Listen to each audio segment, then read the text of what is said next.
Saudi Arabia, തുർക്കി, പാകിസ്ഥാൻ എന്നീ രാജ്യങ്ങൾ തമ്മിൽ അടുത്തിടെ ഒപ്പുവെച്ച മക്ക ജോയിന്റ് ഡിഫൻസ് എഗ്രിമെന്റ് പ്രാദേശിക സുരക്ഷയ്ക്കും സ്വയം പര്യാപ്തതയ്ക്കുമുള്ള വലിയ ചുവടുവയ്പ്പാണെന്ന് സ്വാഗതം ചെയ്ത US പ്രസിഡന്റ് ഡൊണാൾഡ് ട്രംപ്. സൗദിയും തുർക്കിയും പാകിസ്ഥാനും ചേർന്ന് ഈ കരാറിൽ ഒപ്പുവെച്ചതിൽ താൻ വളരെ സന്തോഷവാനാണെന്ന് ട്രംപ് അദ്ദേഹത്തിന്റെ ട്രൂത്ത് സോഷ്യൽ പ്ലാറ്റ്ഫോമിൽ കുറിച്ചു. മിഡിൽ ഈസ്റ്റ് ഒന്നിച്ചു വരുന്നതിന്റെ തെളിവാണിതെന്നും കൂടുതൽ അർത്ഥവത്തായ രീതിയിൽ സ്വന്തമായി പ്രതിരോധം തീർക്കാൻ രാജ്യങ്ങൾക്ക് സാധിക്കുമെന്നും വ്യക്തമാക്കിയ അദ്ദേഹം ഈ കരാറിനെ വലുതും ധീരവും സുപ്രധാനവുമായ ആദ്യ ചുവടുവയ്പ്പെന്നാണ് വിശേഷിപ്പിച്ചത്.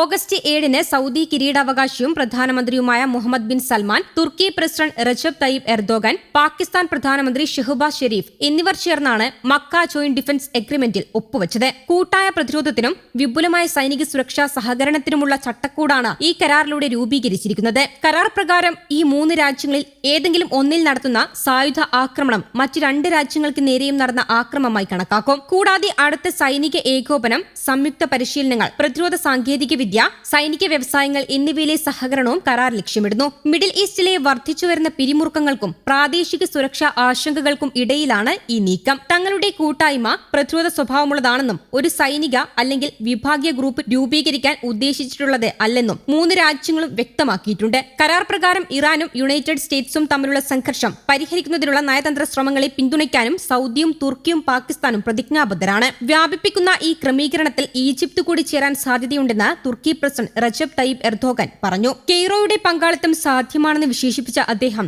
കൂടുതൽ അംഗങ്ങളെ കരാറിലേക്ക് ഉൾപ്പെടുത്താൻ കഴിയുമെന്ന് സൂചിപ്പിച്ചു. ഈ കരാർ ലോകത്തിന് ഒരു സുപ്രധാന സന്ദേശമാണ് നൽകിയിരിക്കുന്നതെന്നും എർദോഗൻ കൂട്ടിച്ചേർത്തു. ഏതെങ്കിലും ഒരു രാജ്യത്തിനു നേരെ ഉണ്ടാകുന്ന സായുധ ആക്രമണം 3 രാജ്യങ്ങൾക്കും നേരെയുള്ള ആക്രമണമായി കണക്കാക്കുമെന്ന് കരാറിലെ സംയുക്ത പ്രസ്താവന വ്യക്തമാക്കുന്നു. മേഖലയിലെ രാഷ്ട്രീയ സമവാക്യങ്ങളെ മാറ്റുന്നതാണ് പുതിയ സഖ്യം. മേഖലയിൽ സുസ്ഥിരതയും സമാധാനവും സുരക്ഷയും ഉറപ്പുവരുത്തുകയാണ് ത്രിരാഷ്ട്ര സഖ്യത്തിന്റെ ലക്ഷ്യമെന്ന് കരാർ വ്യക്തമാക്കുന്നു. ഏകദേശം 1 വർഷത്തോളം നീണ്ട ചർച്ചകൾക്കൊടുവിലാണ് കരാർ അന്തിമഘട്ടത്തിലെത്തിയത്. വർഷങ്ങളായി നിലനിൽക്കുന്ന ഉഭയകക്ഷി സൈനിക ബന്ധത്തിന്റെ തുടർച്ചയായാണ് പുതിയ സഖ്യം. ദശകങ്ങളായി സൗദി സൈന്യത്തിന് പരിശീലനവും സാങ്കേതിക സഹായവും നൽകുന്നത് പാകിസ്ഥാനാണ്. അതേസമയം തുർക്കിയും പാകിസ്ഥാനും തമ്മിൽ യുദ്ധക്കപ്പലുകളും പരിശീലന വിമാനങ്ങളും കൈമാറുന്ന സൈനിക സഹകരണമുണ്ട്. 2023-ൽ തുർക്കിയിൽ നിന്ന് വൻതോതിൽ ഡ്രോണുകൾ വാങ്ങാൻ സൗദിയും കരാറിലെത്തിയിരുന്നു. മേഖലയിൽ ഇറാൻ അനുകൂല കക്ഷികളുടെ സൗദിക്കെതിരായ നീക്കം, ഇസ്രയേലിന്റെ മേഖലയിലെ തുടർ നീക്കങ്ങൾ എന്നിവയ്ക്കെതിരെയും സഖ്യത്തിന്റെ രൂപീകരണം നിർണായകമാണ്. മേഖലയിൽ ഇറാൻ യുദ്ധത്തോടെ അമേരിക്കയുടെ സുരക്ഷാ ഉറപ്പുകൾക്കേറ്റ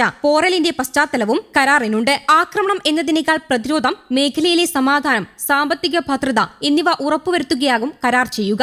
കരാർ ഒപ്പുവെക്കുന്ന ചടങ്ങിൽ 3 രാജ്യങ്ങളുടെയും പ്രതിരോധ മന്ത്രിമാരും സൈനിക നേതൃത്വവും പങ്കെടുത്തിരുന്നു. അതേസമയം നാറ്റോയുടെ ആർട്ടിക്കിൾ 5 അനുസരിച്ച് ഒരു അംഗരാജ്യത്തിന് നേരെയുണ്ടാകുന്ന സായുധ ആക്രമണം എല്ലാ അംഗങ്ങൾക്കും നേരെയുള്ള ആക്രമണമായി കണക്കാക്കും. എന്നാൽ ആക്രമണം നേരിടുന്ന പങ്കാളിയെ സഹായിക്കാൻ ആവശ്യമായ നടപടികൾ ഓരോ അംഗരാജ്യവും കൈക്കൊള്ളണം. എന്നാൽ മക്ക കരാറിന്റെ പരസ്യപ്പെടുത്തിയ വിവരങ്ങളിൽ പങ്കാളിത്ത രാജ്യങ്ങളിൽ ഒന്ന് ആക്രമിക്കപ്പെട്ടാൽ സൗദി അറേബ്യയോ തുർക്കിയോ പാകിസ്ഥാനോ എന്താണ് ചെയ്യേണ്ടതെന്ന കാര്യത്തിൽ വ്യക്തത വരുത്തിയിട്ടില്ല. ഒരു സംയുക്ത പ്രതികരണം എങ്ങനെ അംഗീകരിക്കപ്പെടും? സൈന്യത്തെ സ്വയമേവ വിന്യസിക്കുമോ? ഓരോ രാജ്യവും എത്ര സൈനികരെ നൽകും? അല്ലെങ്കിൽ ഒരു സംയുക്ത കമാൻഡ് ഘടന ഉണ്ടാകുമോ എന്നതിനെക്കുറിച്ചൊന്നും കരാറിൽ വ്യക്തമായി പറയുന്നില്ല. ഇതുവരെ വിട്ടുനിന്നിരുന്ന ഒരു സംഘർഷത്തിലേക്ക് തുർക്കിയെയും പാകിസ്ഥാനെയും വലിച്ചിഴയ്ക്കാൻ ഈ കരാറിന് സാധിച്ചേക്കുമെന്നാണ് റിപ്പോർട്ടുകൾ ചൂണ്ടിക്കാട്ടുന്നത്. എന്നാൽ 3 രാജ്യങ്ങളെയും നിർദ്ദിഷ്ട സൈനിക നടപടികളിലേക്ക് ഈ കരാർ എത്രത്തോളം ബന്ധിപ്പിക്കുമെന്നത് വ്യക്തമല്ല. News desk, Kerala Kaumudi.